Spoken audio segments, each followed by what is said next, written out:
welcome to my review for Neighbours 2, Sorority Rising, directed by Nicholas Stoller, co-written by Nicholas Stoller, Seth Rogen, Evan Goldberg, Brendan O'Brien, and Andrew J. Cohen. It stars Seth Rogen, Zac Efron, Rose Byrne, Ike Barinholtz, Chloe Grace Moretz, Dave Franco, among others. This movie is a continuation of Neighbours from 2014, and now the happily married couple we met in the first movie, Mac and Kelly, are moving out of the house they were in the first movie next to the fraternity. The problem is they have a lease that makes them stay at the house for 30 days before a new family moves in and decides to take the house. A new issue? A sorority comes in next door. They want to party, and party as much as the fraternity from the first movie did. This is not good for our couple, who is now ready to welcome a second baby to their lives. And so they enter into a war, along with Zac Efron, who comes in to help them out. This being a comedy sequel, it's a very tough pill to swallow. You don't know if the story is gonna work. Many things will probably be forced like we've seen before, and probably the jokes will be the same as the first movie. Well, my friends, I'm here to tell you, Neighbours 2 Sorority Rising is not as good as the first movie, but it is still a surprisingly good movie, and a good comedy at that. The thing that surprised me the most was Zac Efron. He's great in this movie, just like he was in the first, but the way he enters this story makes sense, is not forced. He's not shoehorned into this. It continues his character's story arc from the first movie. If you've watched the first movie, you know how he ends up in that, and this is a continuation of that. You see him struggle with his life, attempting to find a purpose, and then many things happen that I will not spoil, that leave him going back to where he was in the first movie, wanting to relive his glory days in college, in his fraternity. Seth Rogen and Rose Byrne are great once again. They play this couple who's extreme and raunchy at the same time, that they are good parents and try to do what's best for their kids and try to be responsible, but you can definitely see the tropes of these characters once again. Chloe Grace Moretz is great. She's an awesome actress. I can't wait to see her future years and see her grow as an actor, playing all these different roles. I like to see that. I saw her in The Fifth Wave earlier this year. The movie was not good. She was as good as she could be in that, but I like that she's taking chances and accepting all sorts of different roles. I like to see that her character has a purpose in this movie. She doesn't want to party because she wants to party. She doesn't have the same purpose as Zac Efron did in the same movie, and that's a good thing. I like how all these characters come together and their arcs in this movie. Yes, believe me or not, there are arcs in this movie. The jokes, some of them are the same, some of them are repeated, but for the most part, they are used to its advantage. They know it's repeated and they use it in a different way. For instance, you saw the airbag joke is on the trailer. They use it to their advantage. Without spoiling it, they poke fun at the fact that they're going to be using it. This movie goes to extreme lengths possible not to repeat itself from the first movie, and I really respect that. Seth Rogen and Zac Efron share great chemistry, just like Seth Rogen shares with Rose Byrne. I like to see the parallels that they have with another subplot that I'm not going to spoil, but Zac Efron really is the new James Franco, or the supplement James Franco to Seth Rogen. These characters do feel three-dimensional, just like they felt in the first movie, and they have some callbacks to the first movie that you will enjoy, that serve the comedic purposes of this movie. One thing I didn't like about this movie was one of the things that motivated Chloe Grace Moretz. I thought it came in a little bit too forced. I understand how it could be a purpose, but they focused on it a little bit too much, and I think it took away from the movie when it didn't need to. I also think the movie has these certain scenes who at times come in randomly. They are really short, so you will quickly forget them as you're watching the movie, but I think at the time as you're watching this movie, it really bothers you seeing some transitions that go on. All in all, I gotta tell you, I'm really surprised by this movie and I really enjoyed it. It's not groundbreaking cinema, it most certainly is not groundbreaking in comedic purposes, but it's a worthy sequel to watch, not something that's going to deteriorate the first movie, and not something that you're going to think that didn't need to exist. Not as good as the first movie, but again, I'm telling you, I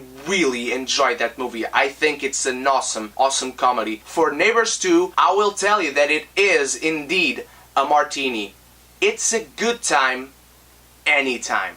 Did you enjoy Neighbours 2? Have you watched the first one and did you enjoy that? Also, what is your favorite Seth Rogen comedy? What do you think of Zac Efron's career from High School Musical to now? And what do you want to see him do going forward? I have this shirt on because I'm going to be doing my Game of Thrones episode 4 Book of the Stranger review in a few hours. I hope you wait for that. And of course, there's links for my Facebook and my Instagram in the description below. Go stalk me on the internet and click on the subscribe button if you haven't before to get caught up on all my videos whenever they come out. As usual, there will be a link to my previous video right here. Thank you so much for watching. I hope you enjoyed this review. I hope you'd subscribe and stay tuned for my Game of Thrones review. And after that, this week, my X-Men Apocalypse spoiler-free review, Q&A, and spoilers-filled review. Over here is the link to my very special episode on Morphin Reviews, where I review Mighty Morphin Power Rangers, the movie from 1995. I hope you go check that out and let me know your thoughts on the movie. And of course, I will see you guys in a few hours on my Game of Thrones review.